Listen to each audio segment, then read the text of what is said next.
जी नाज़रीन, breaking news आहे हिते अवां सां ख़बर शेयर कंदा हलूं। गढ़ी हसन खां धणी बख़्श धुओ जी रिपोर्ट मुताबिक़ DIG लाड़काणे इरफान अली बलोच जे नोटिस वठण बाद ॿिए ॾींहुं बि ठुल्ह में पुलिस एहलकारनि जी शांति ते बाद पुलिस जवाबदारनि जे घरनि खे बाहियूं ॾेई छॾियूं आहिनि। केतिरा ई घर ड्राहे पटकिया विया आहिनि, जॾहिं त ॿिनि ॼणनि मथां केस दाख़िल कयो वियो आहे। ठुल्ह में हिकु ॾींहुं अॻु शहीद ASI अब्दुल रज़ाक गोलो जे कातिलनि जी गिरफ़्तारी लाइ पुलिस ॻोठ हाजी मोहम्मद उमर कंडराणी ते चढ़ाई कई आहे। ठुल्ह समेत मुख़्तलिफ़ थाणनि जी पुलिस ॻोठ मोहम्मद उमर कंडराणी में जवाबदारनि जे 5 घरनि खे बाहियूं ॾेई छॾियूं आहिनि, जॾहिं त घरनि में पियल लखें रुपयनि जो सामान बाहि लॻण सबबि सड़ी रख थी वियो आहे। उन सां गॾु ठुल्ह पुलिस केतिरनि ई घरनि खे ड्राहे पट करे छॾियो आहे, जिते पुलिस जी चौकी पिणु क़ाइमु कई वई आहे, जिते पुलिस एहलकार मुक़ररु कया विया आहिनि।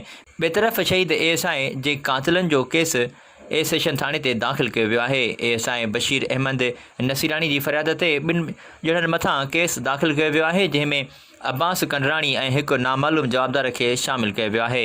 FIR में दहशतगर्दी जा कलम पिणु लागू कया विया आहिनि, जॾहिं त केस दाख़िल थियण बावजूदि बि हिन वक़्त ताईं का बि गिरफ़्तारी अमल में नाहे अची सघी।